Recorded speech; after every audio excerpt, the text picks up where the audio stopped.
Move over Bali. There's a new tourist hotspot that's caught the eye of the West Australian airline industry. This afternoon, we can confirm Vietjet and Vietnam Airlines will begin a direct service multiple times a week. Here to talk us through it is aviation expert Geoffrey Thomas. Hi, Geoff. Hey, Mon. When will the new services take flight?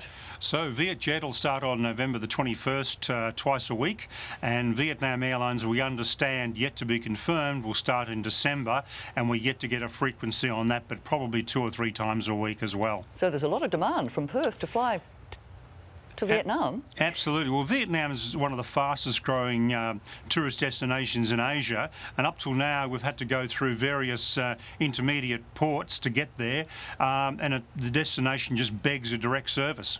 Talking about ports, Vietnam also acts as a gateway to Europe and also to the US. Now, do you think that this will add to the appeal?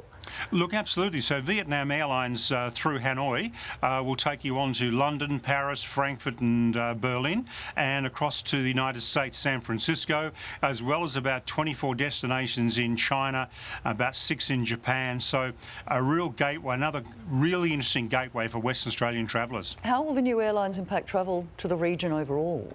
Look, they're going to be a very disruptive force. You've got Vietjet, which is ultra low fare, and so that'll put pressure on fares. And as Vietnam Airlines also is a low fare legacy airline, one of a full service airline, and that will really disrupt fare levels going to Europe in the right direction, downwards. On the flip side, though, how will WA benefit? I mean, maybe cheaper flights to Europe, but will we see more tourists? Look, absolutely. You've got a very big Vietnamese middle class building. It's a very prosperous country, and they are becoming very progressive travellers. So yes, I expect a lot of Vietnamese to use the service the other way. Jeff, we asked viewers if they'd travel to Vietnam over Bali.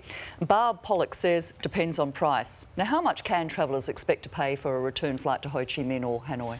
Well, a typical price, you're going to be looking at about $200 or $300 one way, possibly up to $500, depending on the service level that you want, but very competitive and cheaper than many other destinations. Indeed. Angel Hayward writes, wait for when the cheap tickets arrive. What is the likelihood of launch specials? Well, there's already one there. Vietjet's got one.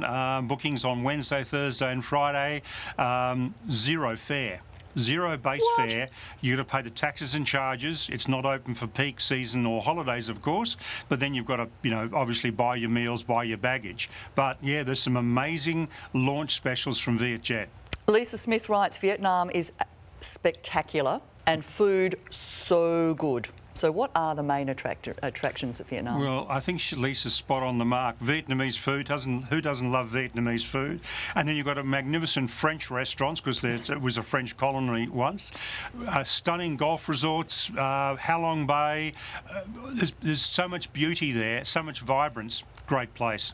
Clinton Chatfield wants to know the cost of a Vietnam visa, and is it to be done before departure or can it be done on arrival?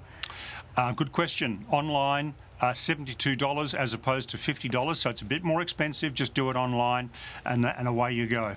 Michelle Casson says Bali is only a 3.5-hour flight. How long is the flight to Vietnam?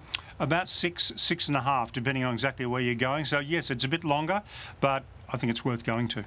Julie McKenzie says neither. Everything is too expensive now. How much does it cost to travel in Vietnam? Travelling in Vietnam that's one of the bonuses. It's really inexpensive. You're talking $70 a day, that sort of thing. And the hotels are really inexpensive compared to other destinations. So it's a value proposition. Joanne Mason writes, Kuala Lumpur is great too, as that was our stopover.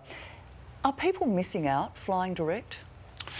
Look, no, people want to fly direct. They really do want to fly direct. The numbers are direct services, 3 times the number of people will fly on direct services than going via another destination. So this will be a major, major boost to tourism, inbound and outbound. And sounds like Bali may have a little bit of competition from West Australian families. Indeed. Airline Ratings, Geoffrey Thomas, we really appreciate your expertise. It's a pleasure.